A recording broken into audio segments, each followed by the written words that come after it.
There's a casket in my mind, and I'm standing over it. Not literally, not yet, but I can feel the weight of it, the heaviness of something ending, something dying, something that needs to be buried before the earth opens up and swallows me whole instead. I don't remember the exact moment I realized I was already dead. That's the trick about slow decay. You don't feel it happening. One day you're full of fire, and the next you're ash pretending to still burn. You keep moving through the motions, smiling at the right times, showing up to the life you built, but somewhere deep in the marrow of your being, you know you're a ghost, haunting your own existence. The old me died somewhere, between the last promise I broke to myself, and the morning I woke up and couldn't remember why I used to care. Marcus Aurelius wrote, "You could leave life right now. Let that determine what you do and say and think." But I didn't leave. I stayed. And that's almost worse, staying in a life you've already abandoned, dragging your corpse through days that blur into weeks, that collapse into years. I stayed, but I stopped living. I chose the casket before death chose me. This is the funeral I never held. Stand here with me for a moment. Look at what's in that casket. It's not a body. It's a version of you, the one who thought comfort was the destination, the one who believed that success meant approval, that happiness meant avoiding pain, that strength meant never breaking down. The one who built a life out of other people's blueprints and called it yours. That version is dead. It has to be. Because here's what nobody tells you about death. It's not always tragic. Sometimes it's mercy. Sometimes the most loving thing you can do for yourself is let something die. A belief, a habit, an identity that's strangling the person you're becoming. I spent a decade running from this funeral. I numbed it with distractions, screens that glowed promises of connection while isolating me further, ambitions that looked like progress but kept me running in circles, relationships where I performed instead of existed. I was terrified of the silence that comes after you stop pretending, terrified of standing in the wreckage and admitting that I built this, that I chose this, that every cage I complained about I constructed bar by bar. The Stoics understood something we've forgotten in our comfort-obsessed age. Death is not the enemy. Delusion is. Pretending you have infinite time is. Living as if tomorrow is guaranteed while today rots in your hands. That's the real tragedy. I remember the night it broke through. I was sitting in my apartment, lights off, city humming outside my window, all those lives moving forward while mine stood still. I caught my reflection in the black screen of my television. For just a second, I didn't recognize myself. Not the face, the eyes. They looked hollow, hungry for something they'd forgotten how to name. And I thought, when did I become this? Not all at once, that's for sure. Slowly, imperceptibly, like erosion, like rust. You make one compromise, then another, and each one feels small, manageable, justified. You're just being realistic, just being practical, just being adult. But compromises compound, and eventually you look up and realize you're not even a shell of who you were. You're a forgery. The person in that casket is the forgery. I built them carefully, meticulously. I listened when the world said, "Be reasonable," and I learned to make myself smaller. I heard, "Follow the path," and I stopped asking where it led. I was told, "This is just how life is," and I stopped believing it could be different. Comfort became my anesthetic. Routine became my prison. Safety became the thing that was slowly killing me. There's a question that keeps circling back, relentless as a vulture. What would I do if I knew I was dying? Not someday dying, not abstractly, philosophically dying, dying soon, dying now. Would I keep scrolling, keep postponing, keep pretending that the life I'm tolerating is the life I'm meant to live? Would I keep investing in futures that don't excite me, relationships that drain me, versions of success that make me feel empty? Of course not. But here's the knife twist. I am dying. You are too. Right now. This moment is one you'll never get back, and the version of you reading these words is already becoming past tense. Time doesn't pause for your readiness. Death doesn't wait for your permission. The question isn't whether you'll die, it's whether you'll live first. This funeral, the one I'm holding now, the one you might need to hold too, isn't morbid. It's honest. It's the kind of honesty that burns away pretense and leaves only truth. Sometimes you have to name what's dead before you can bury it. Sometimes you have to stop pretending the old ways are still working before you can build something new. I'm not here to motivate you. Motivation is cheap fuel. It burns hot and fast and leaves you cold when it's gone. I'm here to witness with you, to stand at this casket and acknowledge what needs to die, to stop running from the grief of letting go and instead walk straight into it, through it, until we reach the other side. Because on the other side of this funeral is freedom. Not the freedom of having everything you want, the freedom of knowing what you actually need, not the freedom of endless options, the freedom of clear purpose, not the freedom of avoiding pain, the freedom of meeting it head-on and discovering it can't destroy you. The old you believed comfort would save you, but comfort is just a slow drowning where you forget you're underwater.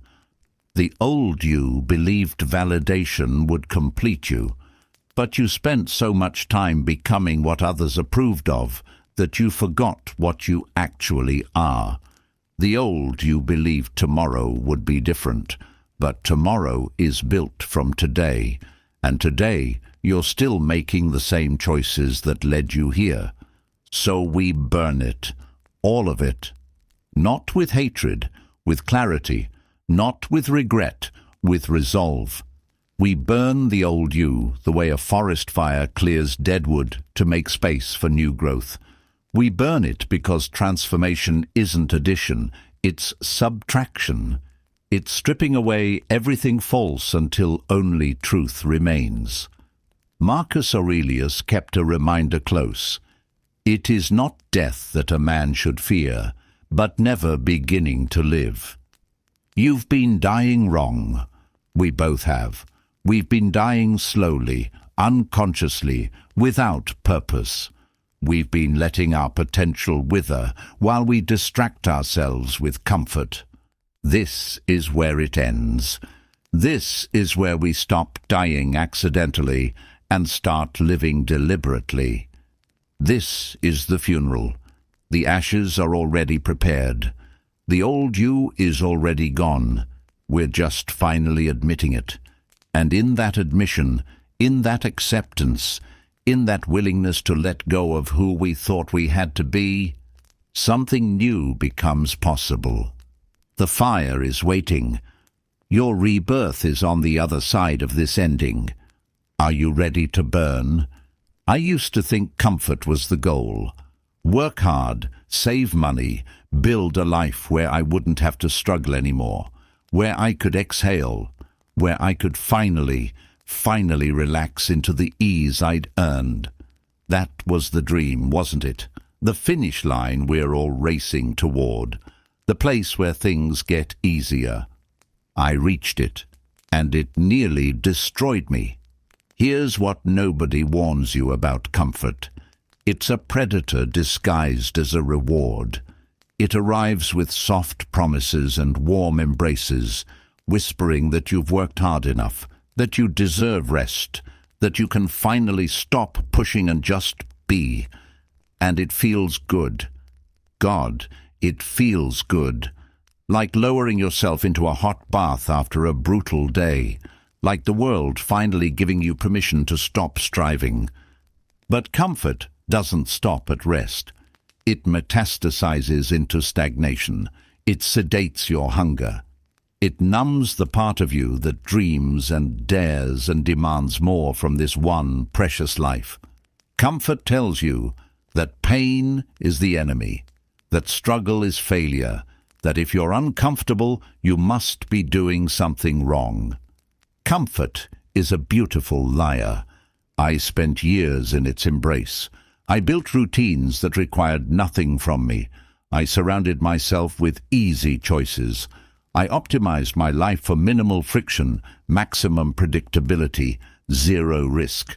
I told myself this was wisdom.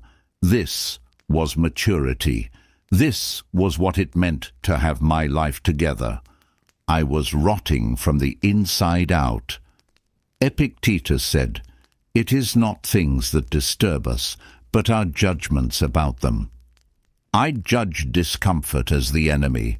I decided that any feeling of strain, of challenge, of resistance meant I was off course.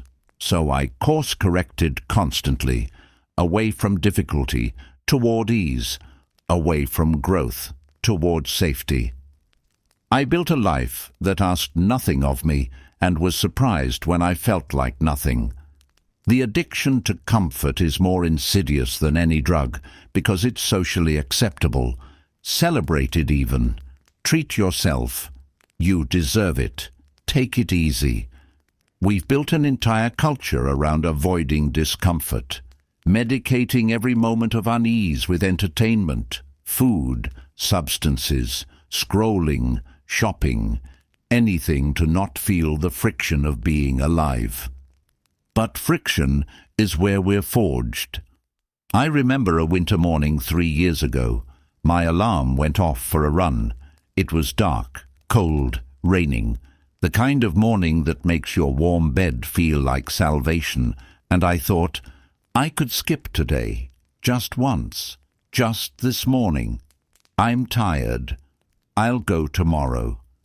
I didn't go tomorrow either, or the next day, or the week after that.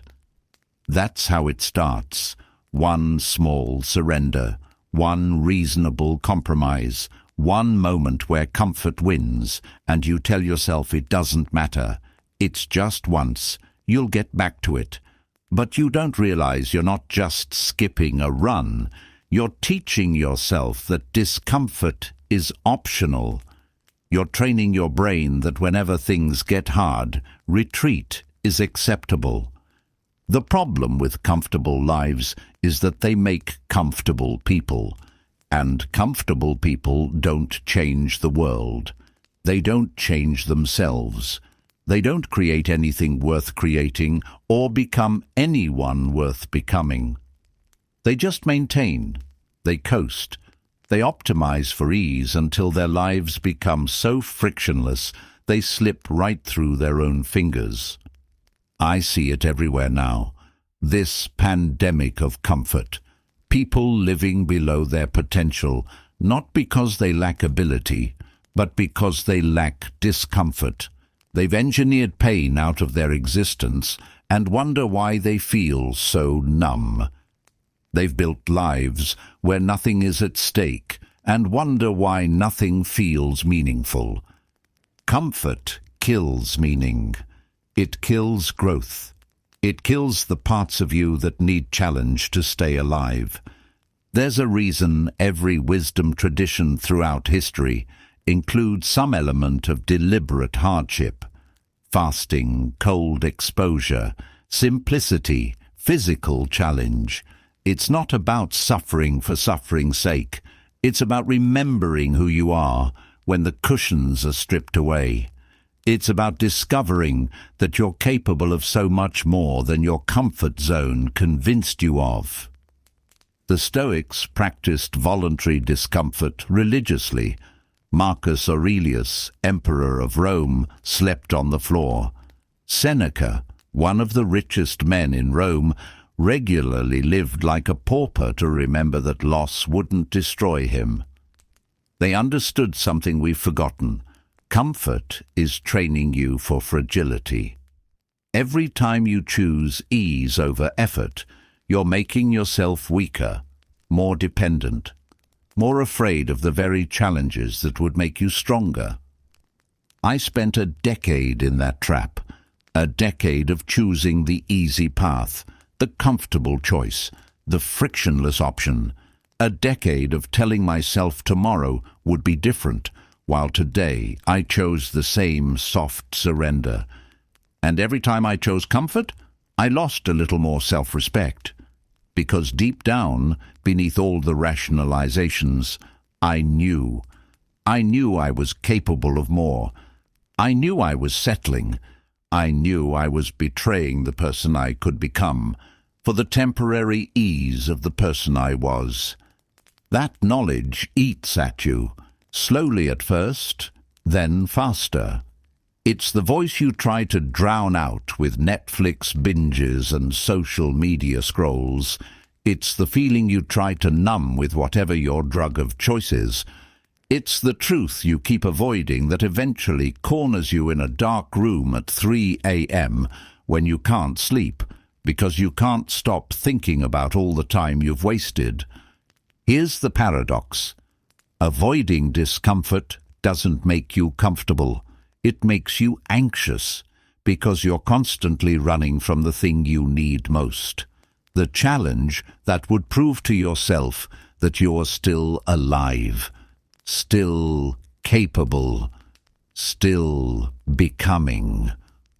True comfort, real peace, comes from the other side of discomfort. It comes from doing the hard thing and discovering you can handle it, from facing the pain and realizing it didn't break you, from choosing effort over ease and watching yourself become someone you respect. The comfort zone isn't a place of rest. It's a place of slow death. I think about the person I was 3 years ago. Before the run I didn't take, before the 1,000 other small surrenders that followed. That person had dreams, plans, a fire that hadn't been extinguished yet. They believed they could do hard things. Then I chose comfort, again and again, until I became someone who couldn't do hard things, someone who needed everything to be easy, someone who folded at the first sign of resistance. Comfort didn't free me, it imprisoned me. And the cruelest part, I locked myself in. I forged my own chains out of soft blankets and easy choices.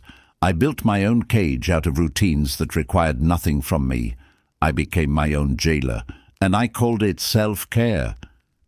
But self-care isn't about making life easier. It's about making yourself stronger, strong enough to handle difficulty, strong enough to pursue meaning even when it's hard, strong enough to become the person you're meant to be, even if that person makes your current self uncomfortable. The enemy isn't out there.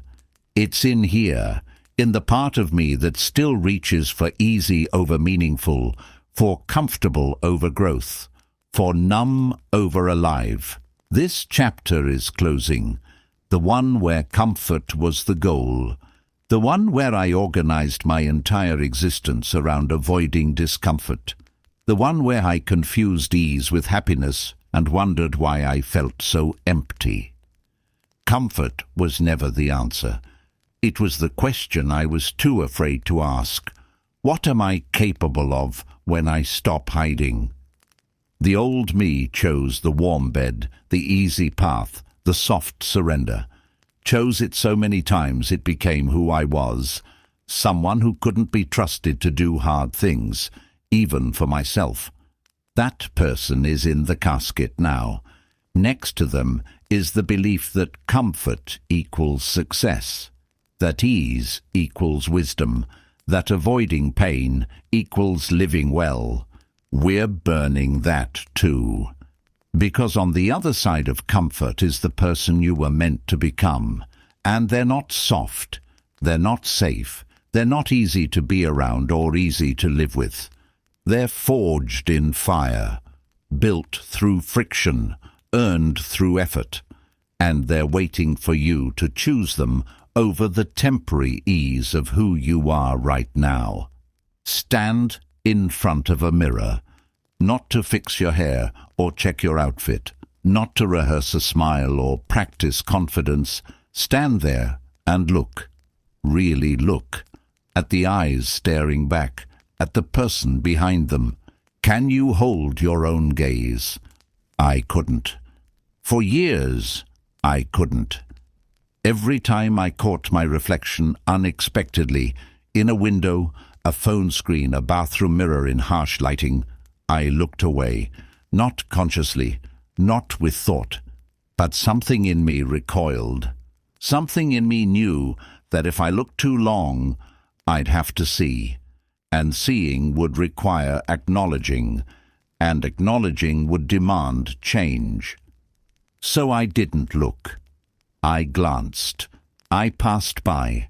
I kept moving, kept busy, kept my eyes on anything but the truth of what I'd become.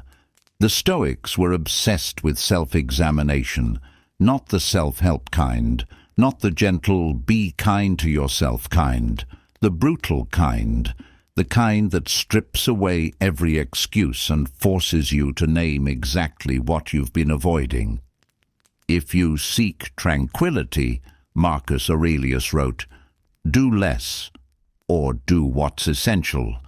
But first, you have to know what's essential, and to know what's essential, you have to clear away what's false. And to clear away what's false, you have to admit you've been lying.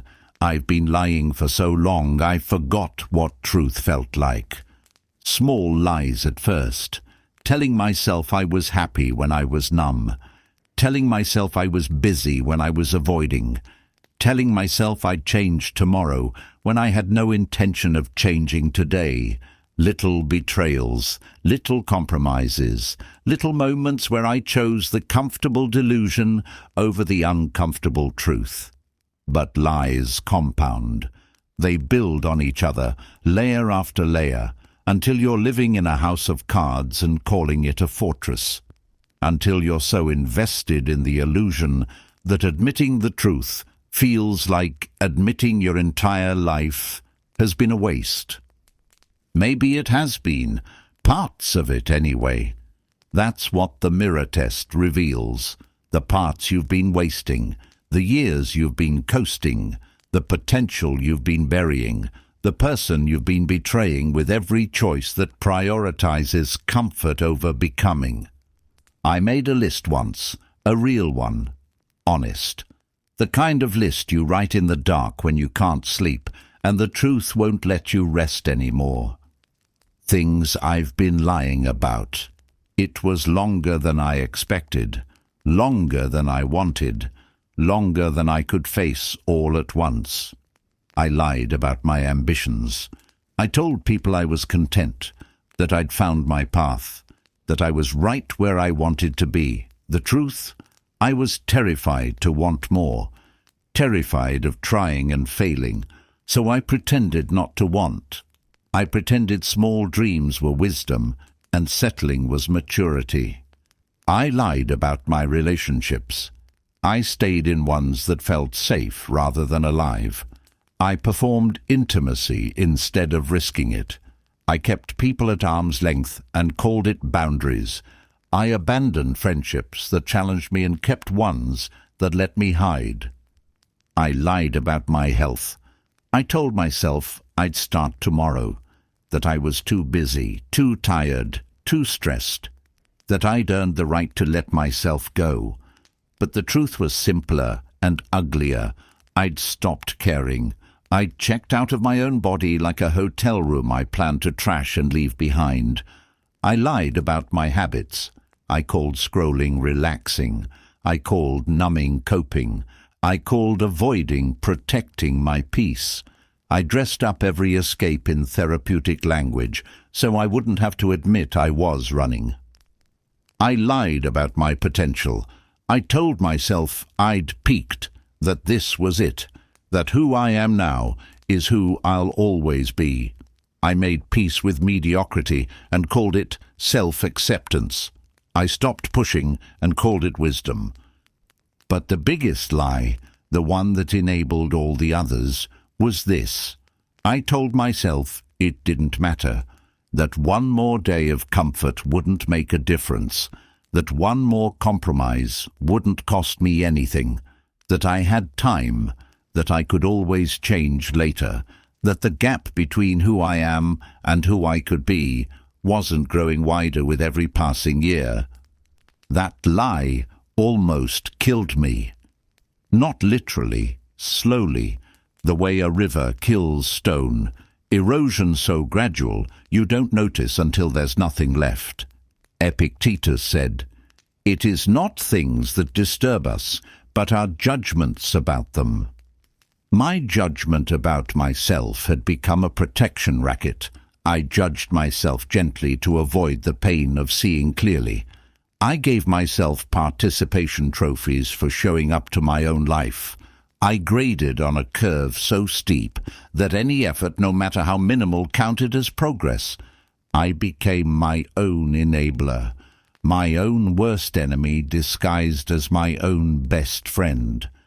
The mirror test forces you to stop, to actually look, to ask questions you've been avoiding. Who have I become? Is this who I wanted to be? Am I proud of the choices I've made? If someone I admired could see inside my life, really see it, not the curated version I show the world, would they be impressed or disappointed? If my younger self, the one who had dreams, who believed in something, who thought they were destined for more, could see me now, what would they think? Would they recognize me? Would they be proud? Or would they feel betrayed? I know my answer. It's not pretty. My younger self would look at who I've become and feel robbed. Robbed of the life they thought they'd build. Robbed of the person they thought they'd become. They'd see all the compromises, all the surrenders, all the times I chose safety over possibility. And they'd ask, "When did you give up?" I don't have a good answer, because I didn't give up all at once. I gave up slowly, incrementally, one compromise at a time, one rationalization at a time, one "I'll start tomorrow" at a time, until tomorrow never came, and I became someone who doesn't start things anymore, who doesn't risk things anymore, who doesn't believe things are possible anymore. That realization, that moment of truly seeing what you've become and how far it is from what you intended, is excruciating. It's the kind of pain you can't numb, the kind of truth you can't unsee, but it's also necessary, because you can't rebuild until you acknowledge what broke. You can't heal until you admit the wound. You can't change until you face exactly what needs changing. The mirror test isn't punishment, it's diagnosis. I stand in front of it now, metaphorically, literally, spiritually. I look at every lie I've told myself, every compromise I've rationalized, every dream I've abandoned, every standard I've lowered. I name them, one by one. This is what the Stoics meant by self-examination, not the gentle kind, the surgical kind, the kind that cuts out what's dead so what's alive can grow. Shame rises. Of course it does. Shame for all the time wasted, all the potential squandered, all the ways I betrayed myself while pretending I was being realistic. But beneath the shame, something else stirs. something harder, cleaner, sharper. Resolve. Because now I know, now I see, now I can't unknow or unsee. The illusion is shattered, the comfortable lies are exposed. The gap between who I am and who I could be is visible in stark, undeniable clarity. And that gap is either going to grow wider or start closing. There's no standing still anymore, no more pretending, no more comfortable delusion. The mirror has shown me the truth. Now comes the harder part, living like I believe it. I used to think freedom meant having everything I wanted. Now I know freedom means needing nothing. There's a scene playing out in my mind, vivid as memory, though I haven't lived it yet.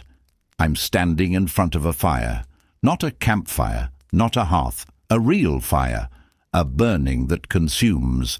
In my hands, I'm holding the things I thought defined me. A phone filled with notifications that made me feel important, connections that made me feel less alone, validation that made me feel real, diplomas and certificates that told the world I was credentialed, qualified, worthy of respect. Photos of who I used to be, who I pretended to be, who I wanted people to think I was. Clothes that cost too much, bought to impress people I didn't even like. Objects that I convinced myself I needed, that would make me happy, that would finally fill whatever was empty inside. One by one, I'm feeding them to the flames. Not out of anger, not out of nihilism, out of understanding. The Stoics had a word for this: apatheia. Not apathy, detachment, the ability to exist without being owned, to appreciate without needing, to engage without being enslaved. Seneca wrote, "Wealth consists not in having great possessions, but in having few wants." But we've built an entire civilization on the opposite premise. We're taught that accumulation equals success, that more means better, that attachment equals love, possession equals security, status equals worth.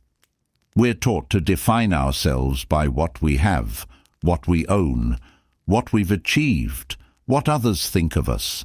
And slowly, imperceptibly, those things start to own us back. I didn't notice when it happened, when my possessions became my prison, when my achievements became my identity, when my reputation became more important than my character, when validation from strangers became more real than my own self-knowing. It happened the way slavery always happens, willingly at first, one chain at a time, each one disguised as something valuable.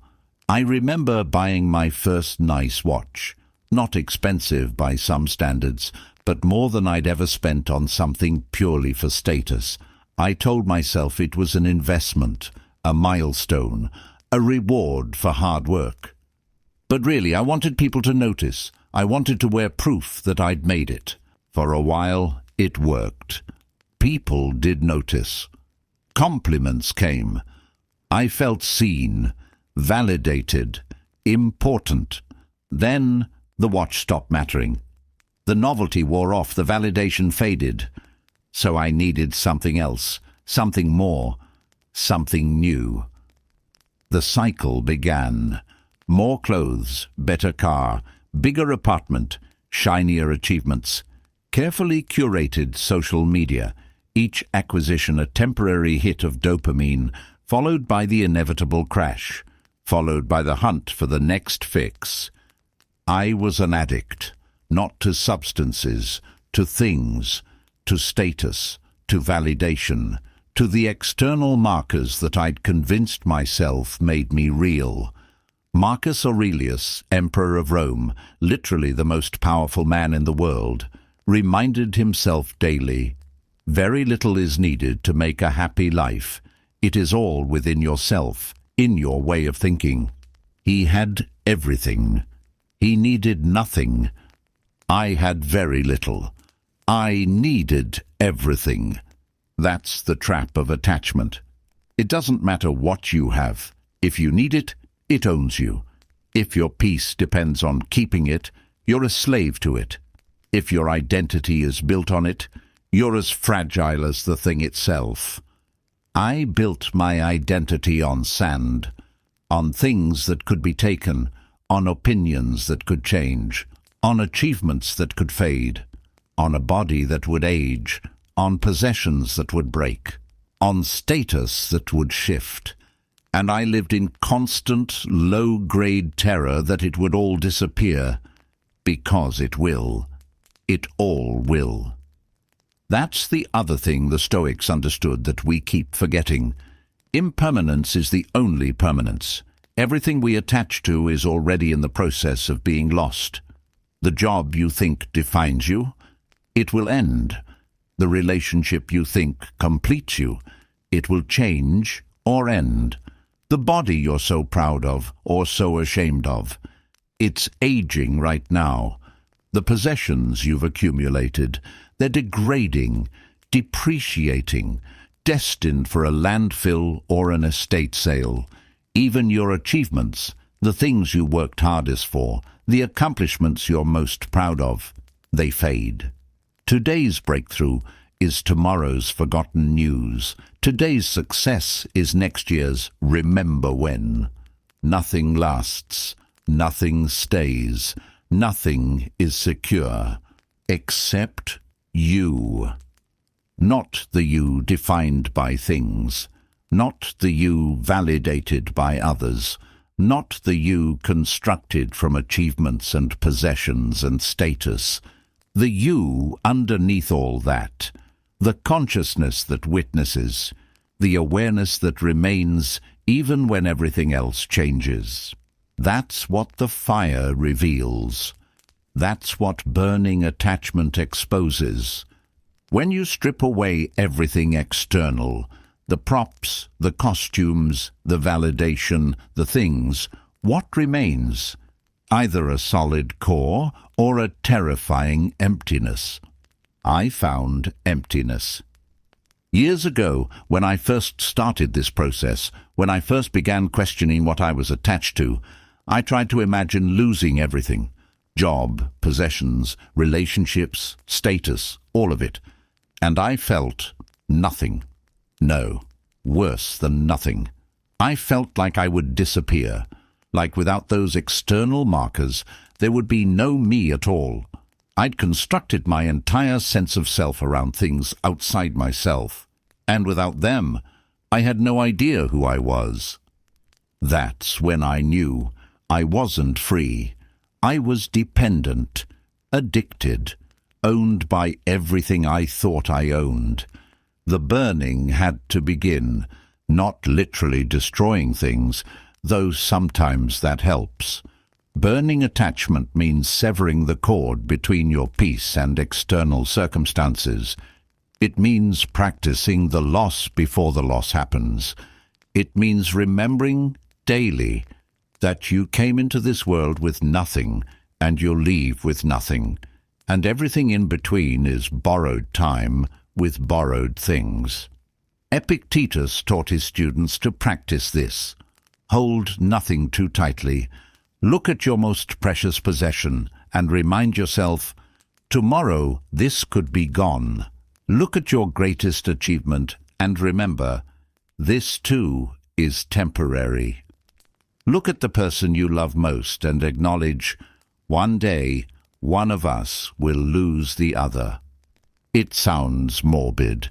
It's actually liberating, because when you stop depending on things staying the same, you stop living in fear of change. When you stop building your identity on external markers, you stop being fragile.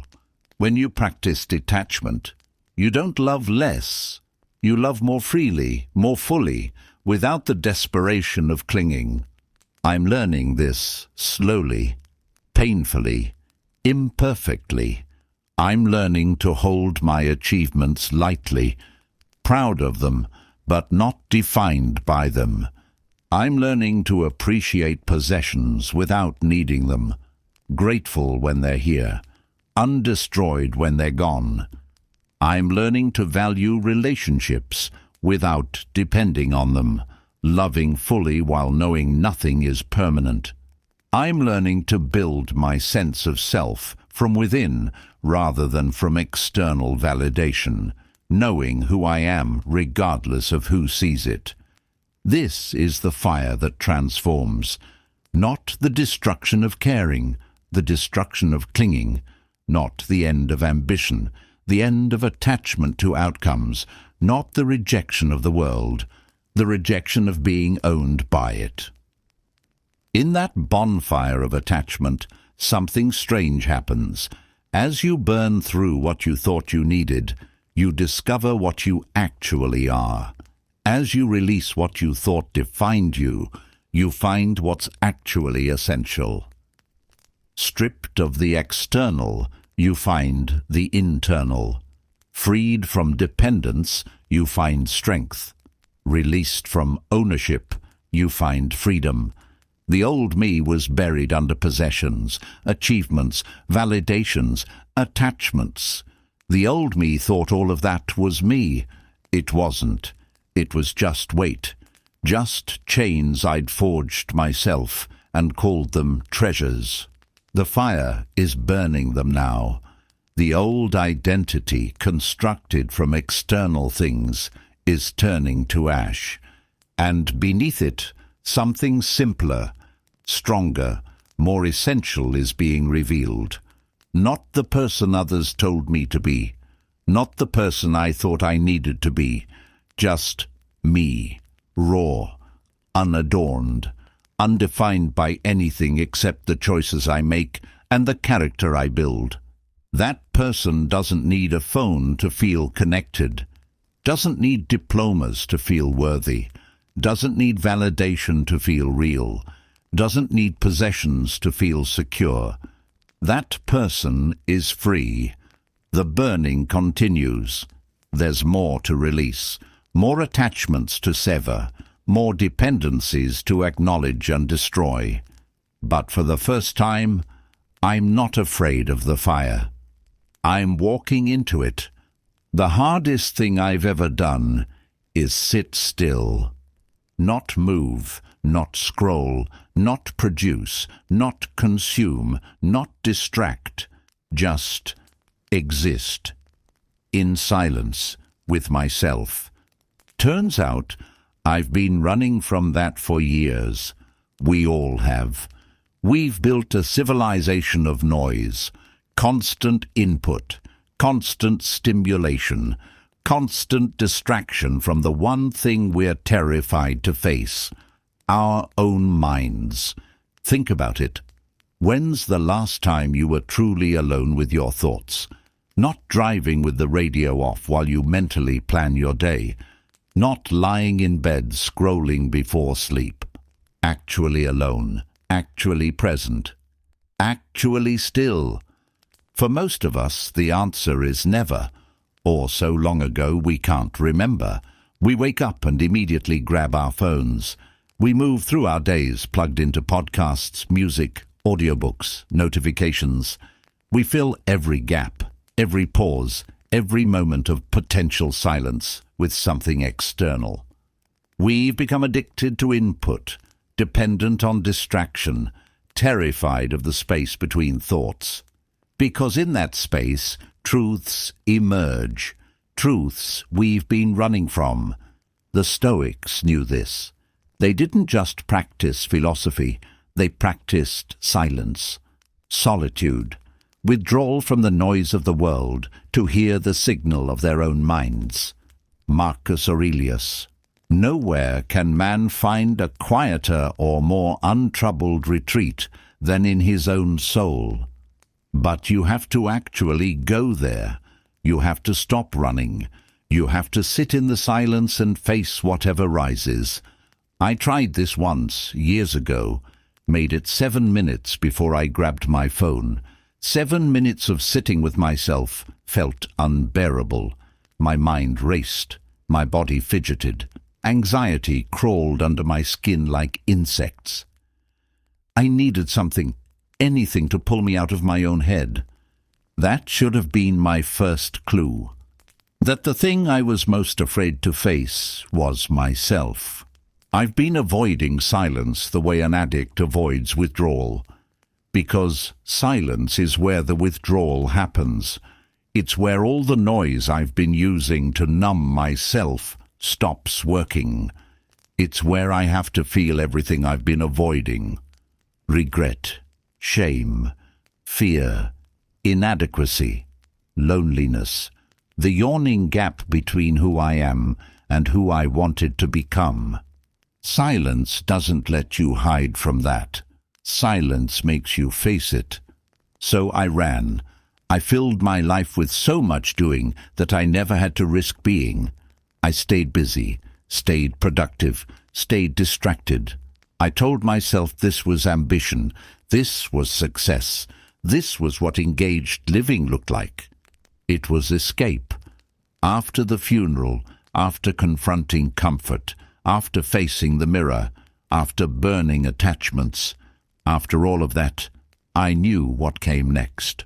I had to stop running. I had to enter the silence, not as punishment, as purification. I found a place, doesn't matter where, remote enough that I couldn't hear traffic, simple enough that there was nothing to do, small enough that I couldn't avoid myself. No phone, no internet, no books, no music, no podcasts, nothing but time and silence and whatever was waiting for me inside my own head. The first day was agony. My mind screamed for input. My hands reached for the phone that wasn't there. My body paced, fidgeted, searched for something to do. Boredom crashed over me in waves, but it wasn't boredom. It was withdrawal. My brain was so used to constant stimulation that the absence of it felt like physical pain. I wanted to leave, to quit, to go back to the noise and call this experiment a failure. But I stayed, because I knew if I couldn't sit with myself for a few days, I'd never be free. I'd always be a slave to distraction, always running, always one notification away from being yanked out of my own life. The second day, something shifted. The panic started to fade. The desperate need for input began to quiet, and in the space that opened up, thoughts arose that I'd been drowning out for years. Memories I'd buried, emotions I'd avoided, questions I'd been too afraid to ask. Who am I when no one's watching? What do I actually want, stripped of all the shoulds and expectations? What have I been running from? Why am I so afraid of my own company? The silence answered, but not with words, with feelings, with images, with truths that couldn't be articulated, but could be felt. I saw myself clearly for the first time in years, not the performed version I showed the world, not the idealized version I showed myself, just me, flawed, afraid, pretending, running, and I saw something else. Potential, not the inflated kind, not the motivational poster kind. Real potential, the person I could become if I stopped running, if I faced myself, if I built from truth instead of illusion. By the third day, the silence stopped feeling like punishment. It started feeling like medicine. My thoughts slowed, became clearer, less reactive, less chaotic. I could watch them arise and pass without being swept away by them. I could observe my emotions without being consumed by them. I started to understand what the Stoics meant about the retreat to your own soul. Not as escape from the world, as return to your center, the place where you're not performing, not reacting, not running, just existing, just being, just aware. Seneca spent years in exile, forced solitude, Most people would have seen it as punishment. He saw it as opportunity, time to write, to think, to practice philosophy without distraction. He emerged stronger, clearer, more himself than before. "Associate with those who will make a better man of you," he wrote. "Welcome those whom you yourself can improve. The process is mutual, for men learn while they teach. But before you can do any of that, before you can connect authentically with others, you have to connect with yourself. And you can't do that in the noise." The fourth day, I stopped counting days. Time felt different in the silence. Not slow, spacious. Like each moment had room to breathe. Like I had room to breathe. I noticed things I'd been too distracted to notice before. The way light changes throughout the day. The sound of wind. The feeling of my own breathing. Small things, simple things, but they felt profound because I was actually present for them. Most of my life, I realized, I'd been somewhere else, mentally checking out, planning ahead, replaying the past, escaping into my phone. Anywhere but here, anyone but me. The silence taught me to be here, to be me, to stop fragmenting my attention across 1,000 inputs and gather it all into one point. Now, this moment, this breath, this choice. The old me couldn't have done this. The old me needed constant distraction to avoid constant discomfort, needed noise to drown out truth, needed busyness to avoid reflection. That version is burning away in the silence. What remains is quieter, steadier, more solid. Not because silence solved all my problems, because silence revealed what the problems actually were, and in that revelation the path forward became clear. I don't need to be more productive. I need to be more present. I don't need more information. I need more integration. I don't need to do more. I need to be more honest, more courageous, more aligned with who I actually am beneath all the noise. The silence didn't give me those answers. It gave me the space to hear them. By the time I left that place, I was different, not transformed. That's too dramatic. Initiated. I'd crossed a threshold.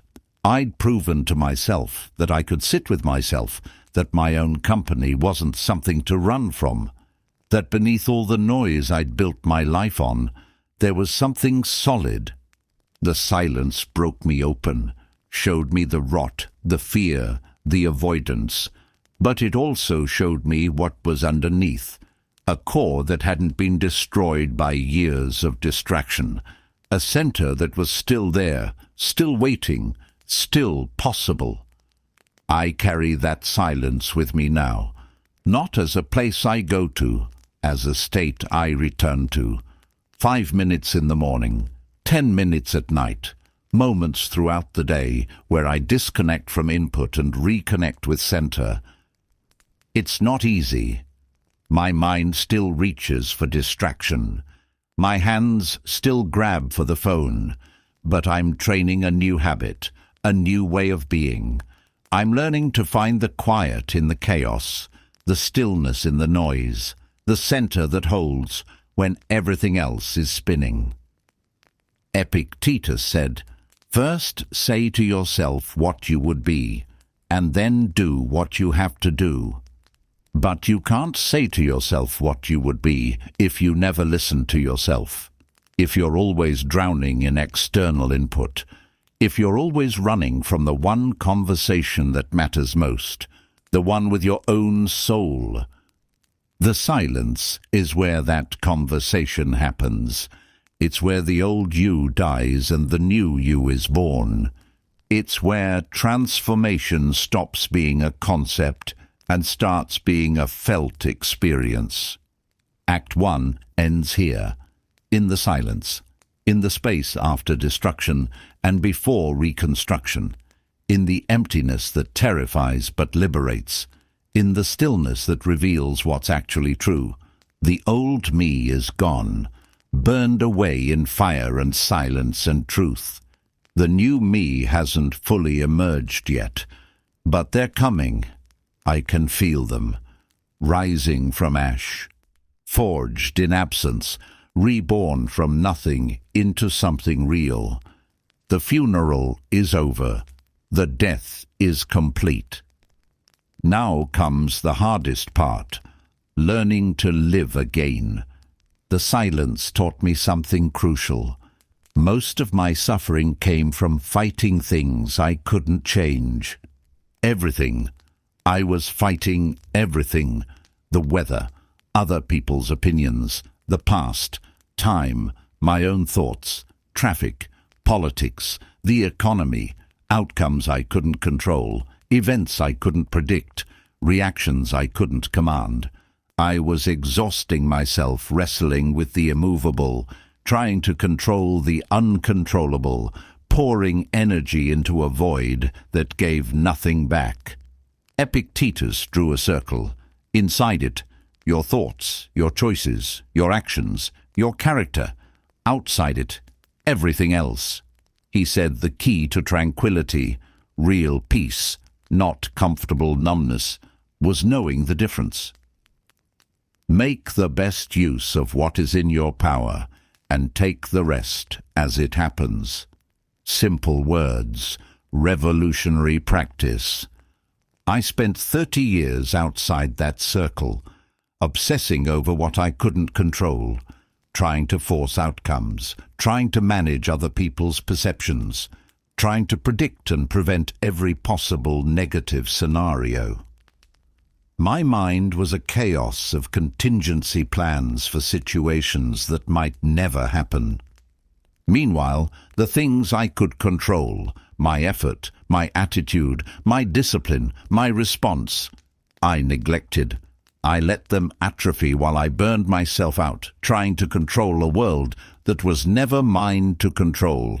The reconstruction begins here, with clarity, with a single question that cuts through every situation. Can I control this? If yes, act. If no, release. That's it. That's the entire strategy for sanity. But it's harder than it sounds, because releasing control feels like giving up, feels like weakness, feels like letting the world happen to you instead of making things happen. That's the lie ego tells. The truth is the opposite. Trying to control what you can't is weakness. Releasing it is strength. Real power comes from focusing all your energy on your actual sphere of influence and letting everything else flow. I started small. I had to. Years of chaos don't reorganize overnight. Morning. First moment of consciousness. My mind immediately began its habitual tornado.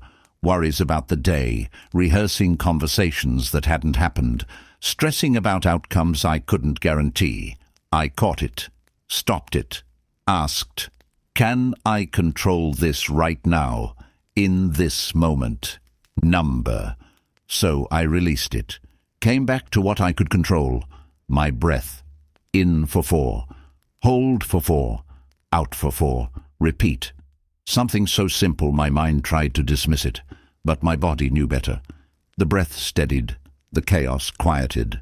The circle of control became clear. This is in my power, this breath, this moment, this choice.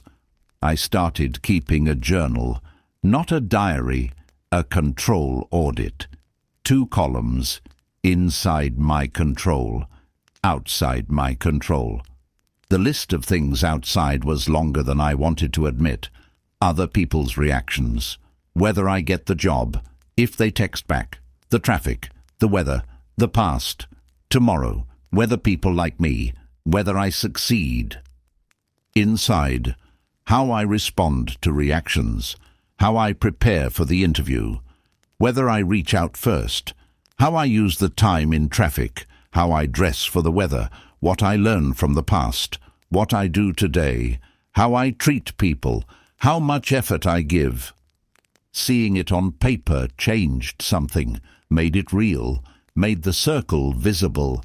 I can't control outcomes, but I can control inputs. I can't control reactions, but I can control actions. I can't control what happens, but I can control how I meet it. This is the fire of control, not the destructive kind, the refining kind. It burns away wasted energy. It focuses power. It transforms chaos into order through a simple, relentless practice. Return to the circle. Every morning I built a ritual. Not complicated, not long, just deliberate. 5 minutes of breath work. Centering in the body, the moment, the only thing I truly control. 10 minutes reading Stoic philosophy. Reminding myself of the circle, reinforcing the practice. 5 minutes setting intentions, not outcomes, but inputs. Not I will succeed today, but I will give my best effort today. Not people will respect me, but I will act with integrity. 20 minutes total, but those 20 minutes created a foundation that the rest of the day could build on. When anxiety arose, and it always did, I returned to the circle. Can I control this? If not, release. If yes, act. When frustration emerged, someone cutting me off in traffic, a rude email, an unexpected setback, I returned to the circle. Can I control this? Number. Can I control my response? Yes. The Stoics called this the discipline of ascent. You don't have to accept everything that happens as good, but you do have to accept that it happened. Fighting reality is the definition of insanity. Meeting it with intentional response is the definition of power. Marcus Aurelius, facing war and plague and betrayal, wrote, "You have power over your mind, not outside events. Realize this, and you will find strength." He ruled an empire. He still couldn't control most of it. He could only control himself, his response, his character, his effort. That was enough. It had to be enough. It's all any of us have. I used to think control meant forcing outcomes, making things go my way, bending reality to my will. That's not control, that's delusion, and it leads to constant disappointment, constant frustration, constant exhaustion. Real control is simpler and harder. Managing yourself, your thoughts, your reactions, your discipline, your choices. Everything else? Weather. Let it rain. Let it storm. Let it shine. You don't control it. You don't need to. You only need to decide what you're going to do in response. This practice, this return to the circle, it's not passive. It's not resignation. It's the most active thing you can do. Because instead of dissipating energy fighting the immovable, you concentrate it on the movable. Instead of raging at what you can't change, you focus on what you can. And slowly, day by day, practice by practice, the chaos transforms into order. Not perfect order, not some idealized state where nothing bothers you, but functional order, workable order. Order that lets you act instead of react. Order that lets you build instead of just survive. The fire of control burns away the illusion that you're supposed to manage the universe. It reveals the truth. You're only supposed to manage yourself. And that's hard enough. That's work enough. That's power enough. One breath, one choice, one moment. That's your circle. That's your power. That's where the reconstruction begins. Everything else is practice in letting go. At 5 a.m., the alarm sounds like violence. I don't want to get up. My body screams for more sleep. The bed is warm. The room is cold. Every fibre of my being votes for staying put, for choosing comfort, for 5 more minutes that will turn into 50. This is where the old me would have negotiated, rationalized, hit snooze, found reasons why today was different, why rest was more important, why I'd earned the right to ease. The new me gets up anyway, not because it feels good, because it doesn't. This is the practice Seneca prescribed 2,000 years ago. Set aside a certain number of days during which you shall be content with the scantiest fare, with coarse and rough clothing, saying to yourself, "Is this the condition that I feared?" Voluntary discomfort, deliberate hardship, choosing difficulty not because you're punished, but because you're training. Every day I practice dying to comfort. Cold shower first thing, not because I enjoy it. I don't, still, after months. Because the shock to my system does something the warm water never could. It proves I'm stronger than my resistance. It proves I can meet discomfort and not break. It proves the voice that says I can't is a liar. 30 seconds underwater so cold it feels like knives. 30 seconds of every cell screaming to retreat. 30 seconds where my mind offers 1,000 reasons to turn the dial, to cut it short, to choose ease. I stay, I breathe, I endure, and then it's over, and I'm alive. More alive than I was before, more awake, more present, more proven. This isn't about the cold water. It's about the choosing. It's about training my mind to override my comfort-seeking instincts. It's about building calluses on my will. The Stoics understood. Comfort makes you fragile. Voluntary discomfort makes you anti-fragile. Every day, I fast until noon. Not because I'm hungry, because I'm training my body to remember it can function without constant input. Because I'm breaking the conditioning that says every discomfort needs immediate relief. Because the old me used food the way an addict uses substances, to numb, to comfort, to avoid feeling anything uncomfortable. The hunger comes, sharp at first, then dull, then almost pleasant. My body adapts. My mind strengthens. I learn. Discomfort is not emergency. Hunger is not crisis. I can feel uncomfortable and still function, still think, still work, still be. This changes everything.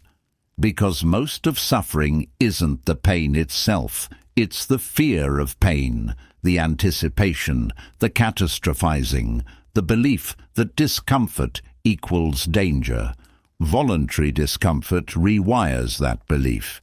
It teaches your nervous system, you can handle this. You've handled worse. You're stronger than the sensation.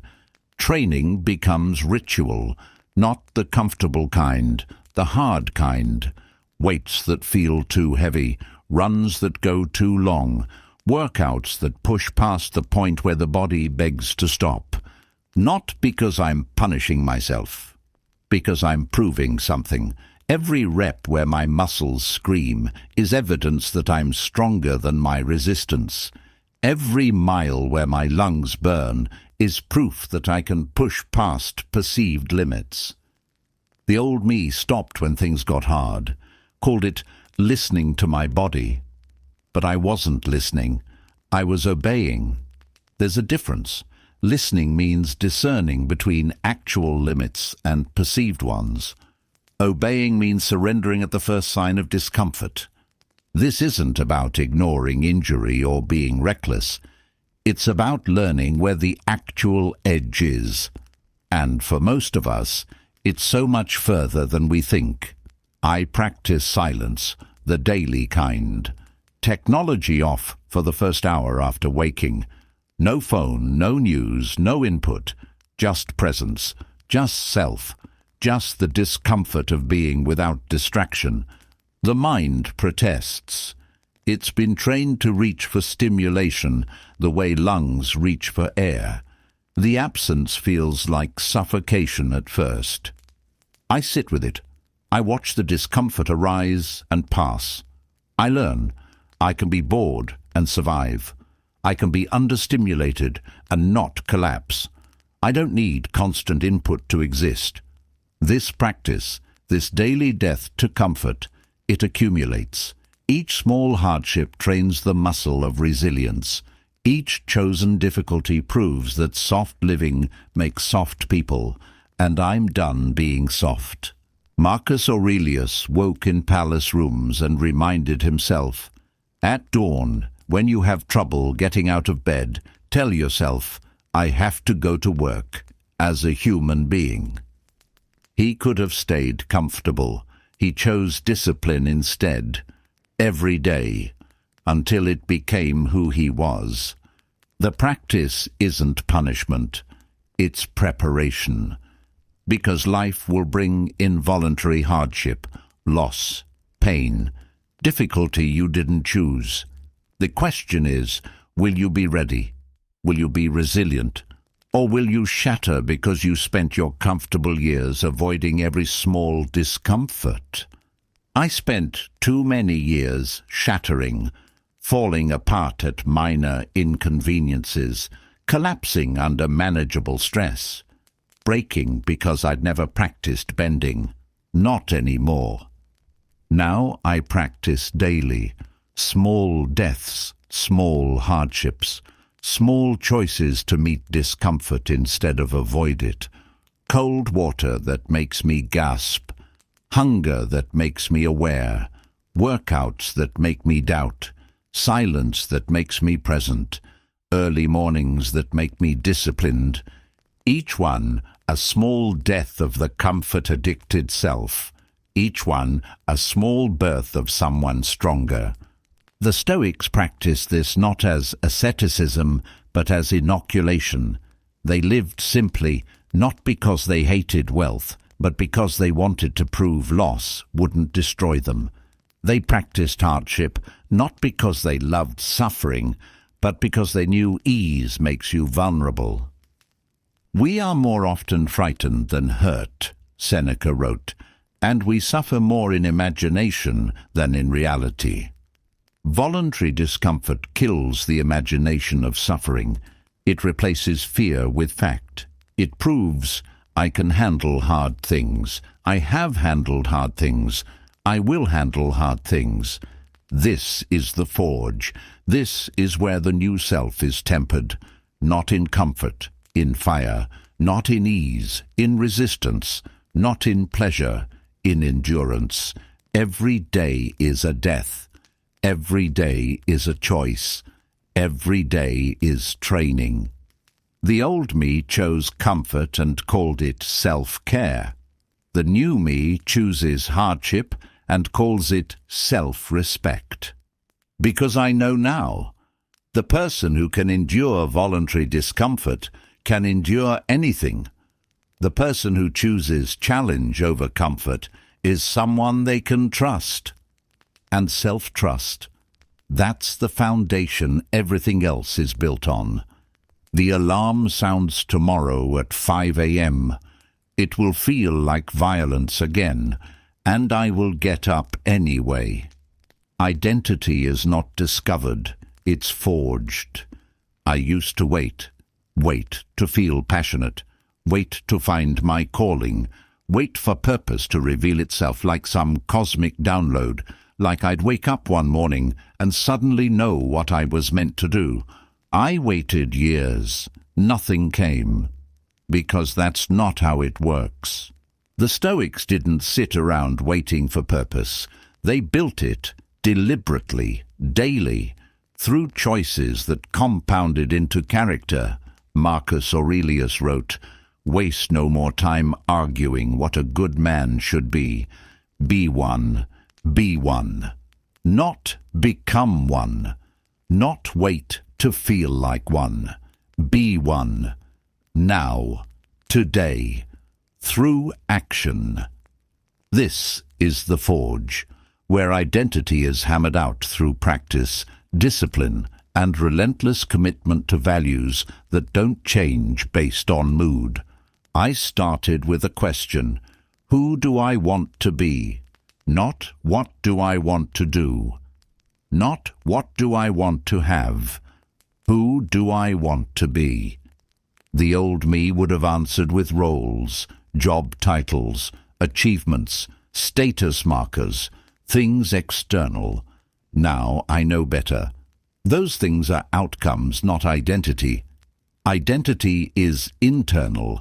It's the code you live by, the standards you won't compromise, the person you are when no one's watching. I wrote it down. The person I'm building, disciplined. Not someday when I feel like it. Now, in small choices, getting up when the alarm sounds, doing what I said I'd do, following through even when enthusiasm fades. Honest, especially with myself. No more comfortable lies, no more rationalizations, no more performing one person while being another. Resilient, meeting hardship without breaking, adapting without losing core, bending without compromising values. Present, here, now, in this moment instead of somewhere else. Engaged with what is instead of what was or what might be. Generous, not with money, with attention, with effort, with care. Showing up for people. Contributing more than I take. These aren't goals, they're commitments. They're not destinations I'm traveling toward. They're ways of moving through the world starting now. The difference is everything. Goals are external. Identity is internal. Goals depend on circumstances. Identity depends on choices. Goals can be blocked. Identity can only be betrayed by you. Every day becomes practice, not practice for some future version of myself. Practice of being who I've committed to being right now. Discipline. The alarm sounds. I get up. No negotiation, no debate. The commitment was made. I honor it. Honesty. Someone asks how I am. Instead of the automatic fine, I pause, check in, tell the truth, even if it's uncomfortable. Resilience. Something goes wrong. Setback, failure, disappointment. I feel it. I don't numb it. Then I ask, what's my move? What's in my control? How do I respond? Presence. I'm with someone. My phone buzzes. I don't reach for it. This person, this moment, this conversation, this is where I am. Fully. Generosity. I have extra time, energy, knowledge. I give it. Not for credit, not for return, because that's who I've committed to being. Each practice is a hammer strike. Each choice is heat applied to metal. Each day is the forge shaping raw material into something solid. The Stoics used the metaphor of the sword, forged through fire and impact, tempered through heating and cooling, sharpened through friction. What emerges is not what went in. It's been fundamentally transformed. You are the sword. You are also the blacksmith. Most people let circumstances forge them. Whatever life throws at them shapes who they become. They're reactive, passive. They adapt to their environment instead of creating their character. This is different. This is active. This is choosing who you become instead of letting it happen to you. Every morning I review the commitments, not reading them, embodying them. I don't ask, How do I feel about being disciplined today? I simply be disciplined. I don't wait to feel honest. I act honestly. I don't seek motivation to be resilient. I meet difficulty and respond with resilience. Feelings follow action, not the other way around. The old me waited to feel motivated before acting. The new me acts, and motivation follows. The old me let moods dictate behavior. The new me lets values dictate behavior regardless of mood. The old me was whoever circumstances made them. The new me is whoever I've committed to being. This is harder, so much harder, because moods change, energy fluctuates, circumstances shift. Staying committed to values when you don't feel like it, that's the forge. That's where character is built. Epictetus taught his students, you are not your thoughts, you are not your feelings, you are your choices, you are your character, you are what you do consistently, not what you think occasionally. So I do. Consistently. Even when, especially when, I don't feel like it. The forge doesn't care about feelings. It cares about force applied repeatedly over time. Heat, impact, repetition. That's what transforms base metal into blade. I am the metal. Discipline is the heat. Choice is the hammer. Time is the repetition. What I'm forging, someone I can trust. Someone whose word means something. Someone who doesn't collapse when tested. Someone who shows up. Someone who follows through. Someone I'd want to be. Someone I'd want to know. Not perfect, not flawless, but solid, reliable, true. That's identity, not who you hope to become, not who you wish you were, who you are in action, in choice, in the thousand small moments when no one's looking and nothing's at stake except your relationship with yourself. The vision is clear now. The values are set.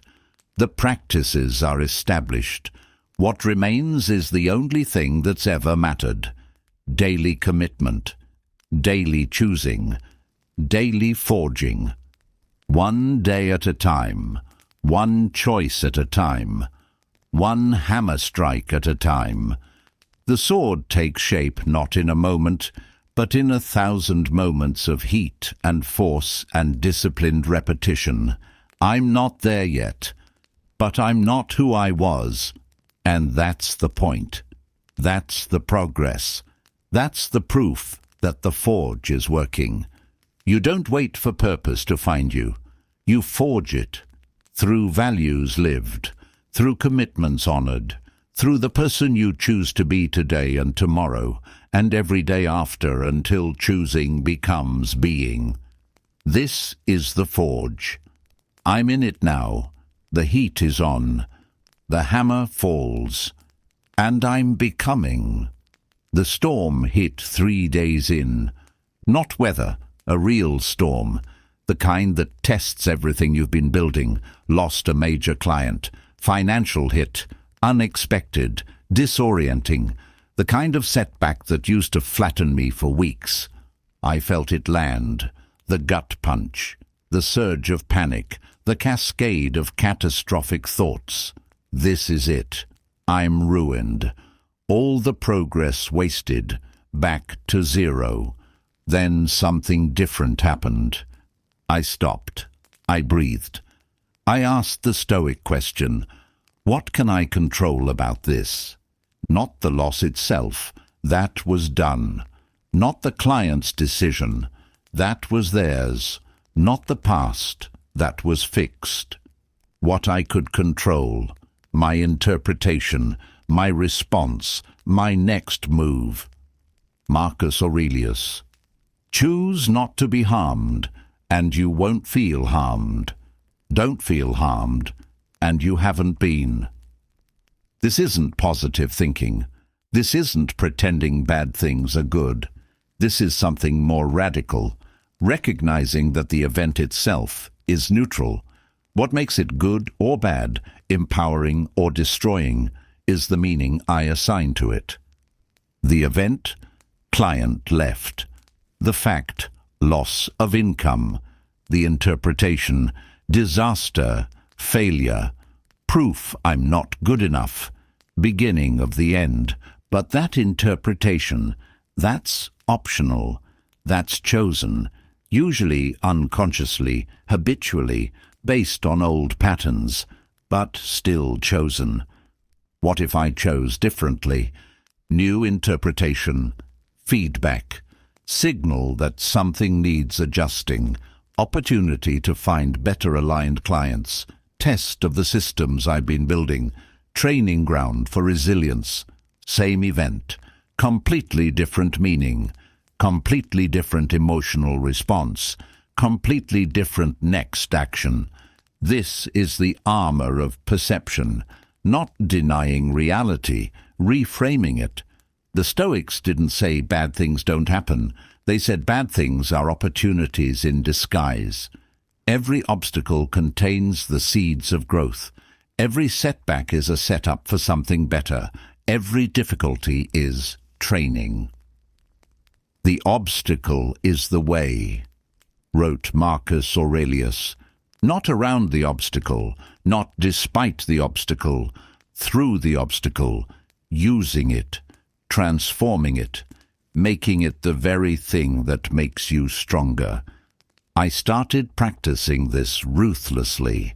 Every inconvenience, every frustration, every setback, immediate reframe. Traffic jam, not wasted time. Opportunity to practice patience, chance to listen to something meaningful. Training in acceptance of what I can't control. Criticism, not attack. Feedback, data. Chance to improve or opportunity to practice non-reactivity if the criticism is baseless. Injury, not punishment. Message from my body. Chance to adjust training.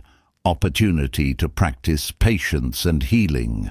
Rain on the day I plan to run. Not ruined plans. New challenge. Different practice. Proof I can adapt. The mind resists this. It wants to catastrophize. It's wired for threat detection, not opportunity recognition.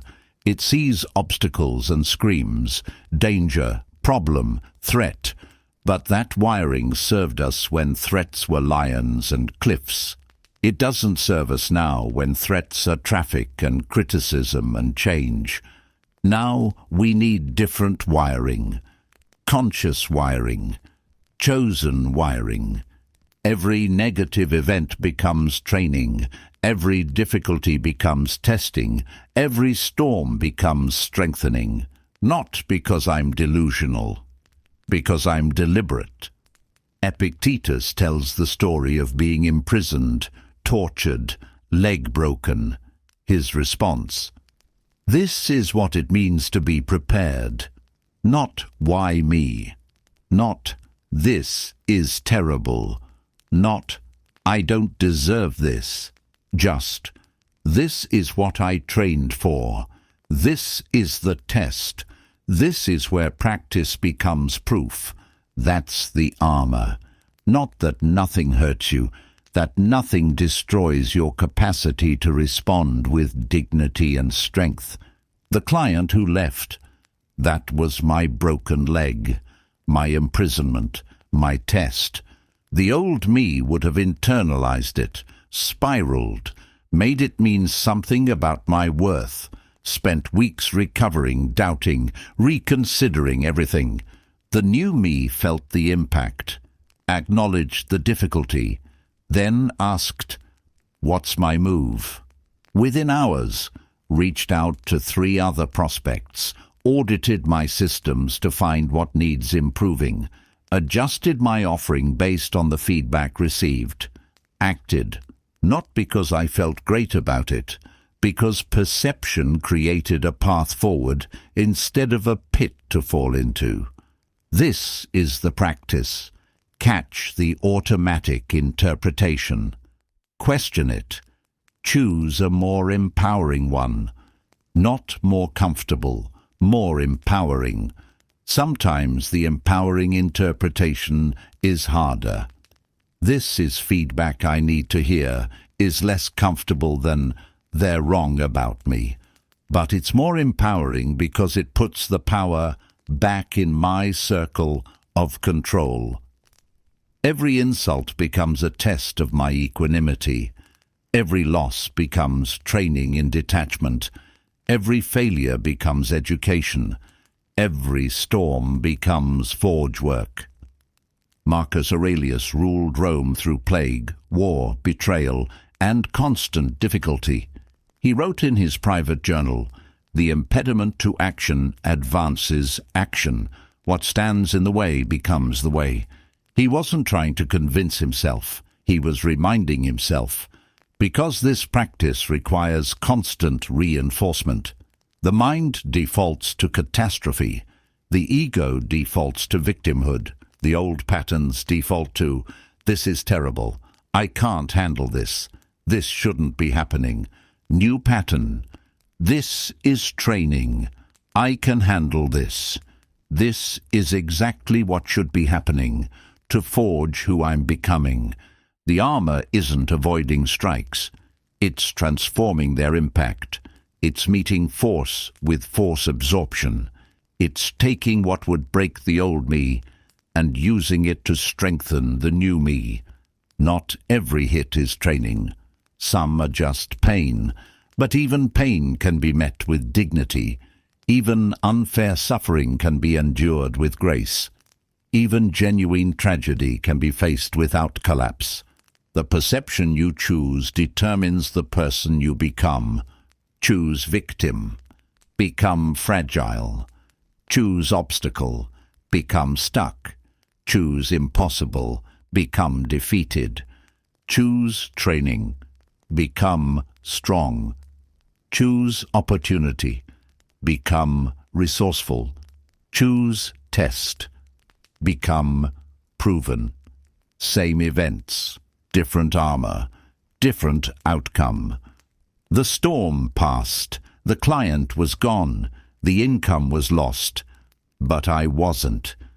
I was still here, still choosing, still building, still becoming. That's the armor, that's the practice, that's the power.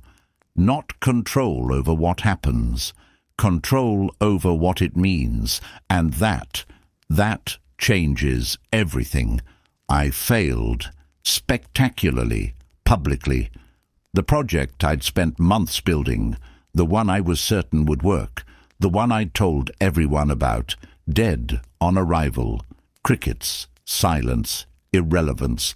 The old me would have been destroyed by this, would have made it mean something about my worth, would have internalized failure as identity.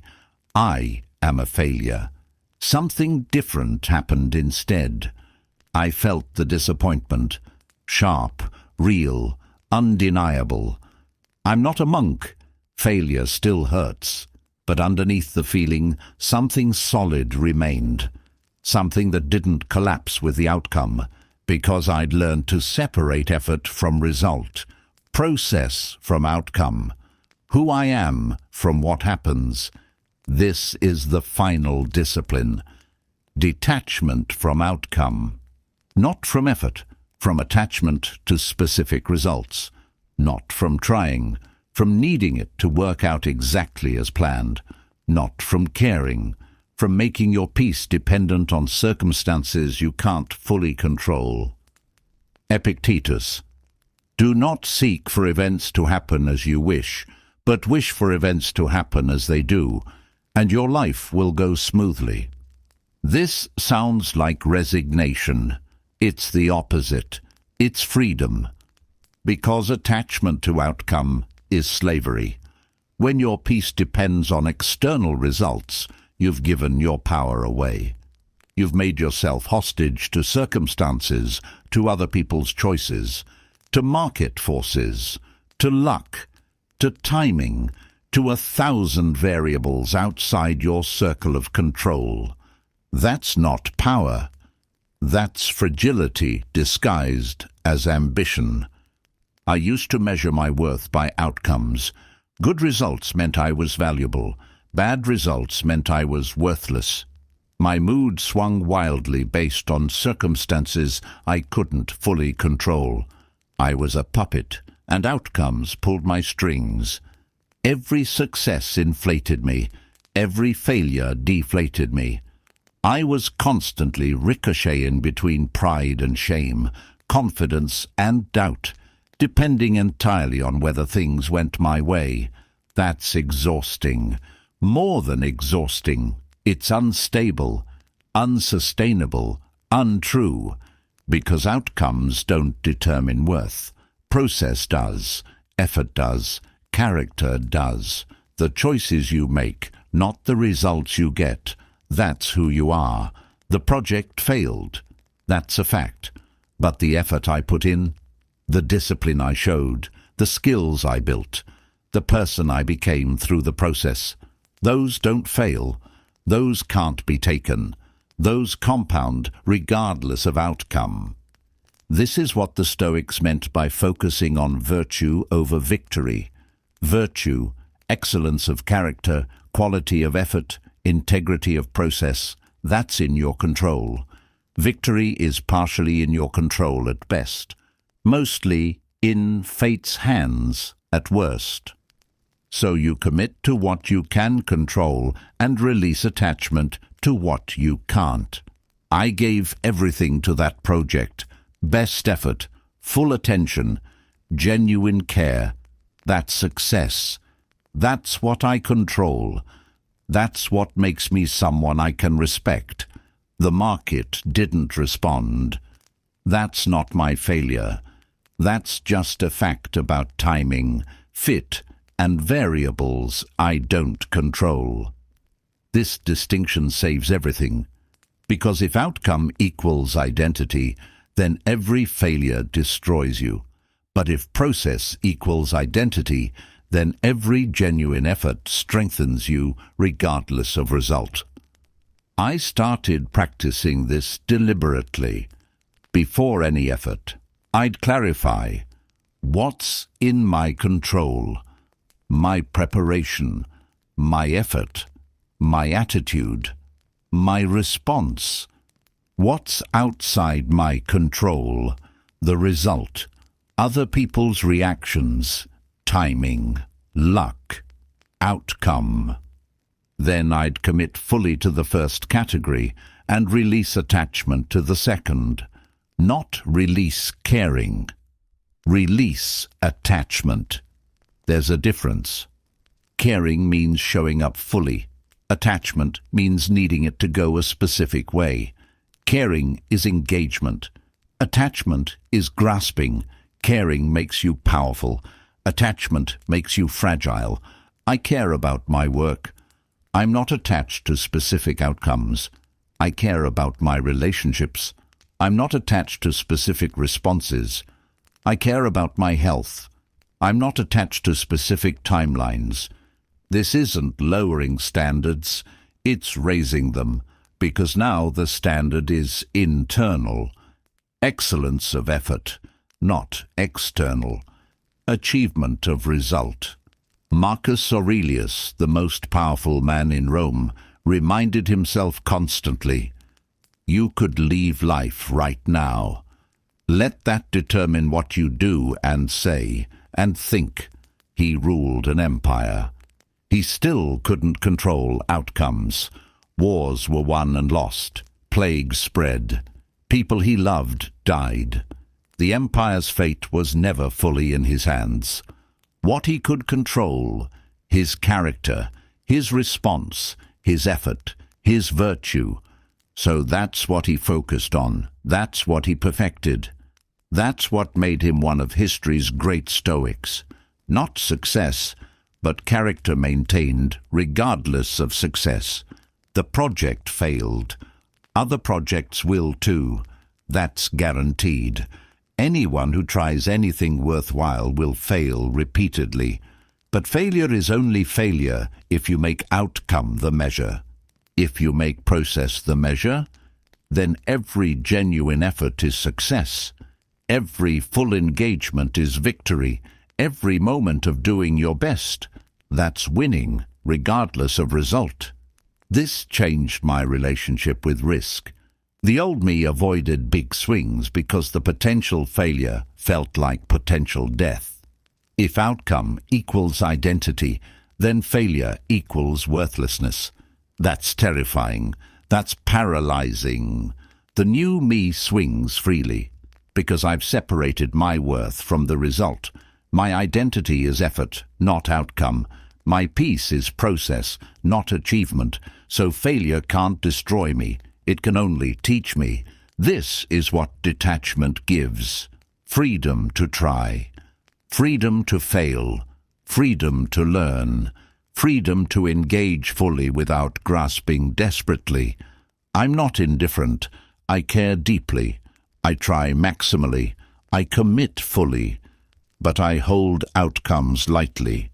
I release my grip on specific results. I trust that excellence of effort leads where it needs to lead, even if that's not where I thought. Seneca.